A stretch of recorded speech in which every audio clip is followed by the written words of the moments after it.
you are in this part of the world near Bologna, it will be worth your while to come down and make a trip to the Lamborghini Museum in Sant'Agata and get a peek into the history of a car maker which has been rather spectacular in what it offered the world in terms of design.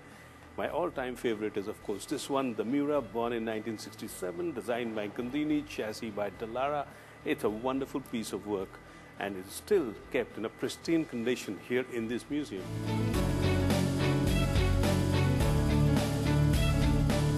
Right next to the Lamborghini factory in Sant'Agata is the museum, which is visited by literally hundreds of car enthusiasts every day. And for a brand which doesn't have a very long history, having started making cars only in 1963, this is a showcase to tell the whole world that they may not be a very old company, but definitely a distinctive one when it comes down to design and performance. Over time, Lamborghini developed a massive reputation of designing cars which look really nice, look really different, and of course at times spectacular. But if you had gone back in time and seen their first car, which was launched in 1963, you would probably have had an inkling as to what lies in the future. This, in fact, is the first car Lambo ever made and put into production, the 350 GT. And if you look at this, you know this is one beautiful car.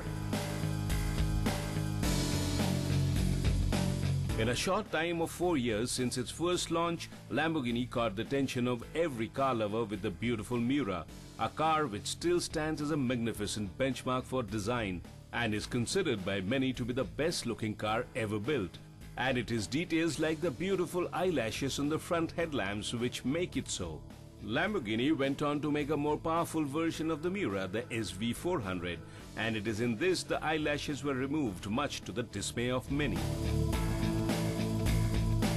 If Lamborghini today is known for their wedgy, angular design, then the car I feel which first really started this design trend is this one, the Countach, launched in 1974. The spectacular Countach with Gandini's signature wheel arches was a worthy successor to the famed Miura, and it defined what sports cars should look like, and the 70s clearly established Lambo as a company which clearly had a design edge over its competitors. If you think Lamborghini only made sports cars, then think hard.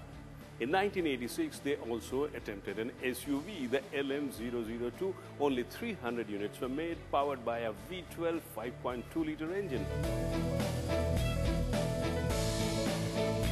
Lamborghini's first attempt to make a powerful SUV resulted in a flock of well-known celebrities who made a beeline for acquiring one, but the LM002 had a brief production life. And Lamborghini also went back to doing what they did best, which was to make fast cars with a very identifiable design language. And this resulted in a spate of concept cars and experimentation with different styles, although retaining its design language of being wedgy, angular and low-slung. Lamborghini in recent times showcased the mid-engine supercar Reventon and also the four-seater version, the Estoque. But it was in 2006 that they made another Miura, just one, and showcased it at the Detroit Motor Show on the 40th anniversary of the Miura. The concept, much to the disappointment of many Miura fans, never went into production. As it is said, it takes a fast car to catch a fast car, and this is obviously something the Italian and some other governments believed in, and the result was Lamborghinis as police cars.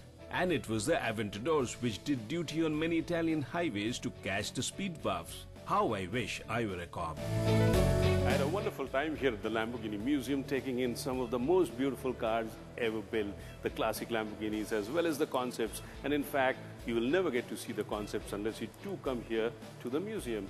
So I would suggest very strongly that if you are in this part of the world, take time out and have a look at some of the most beautiful cars ever made.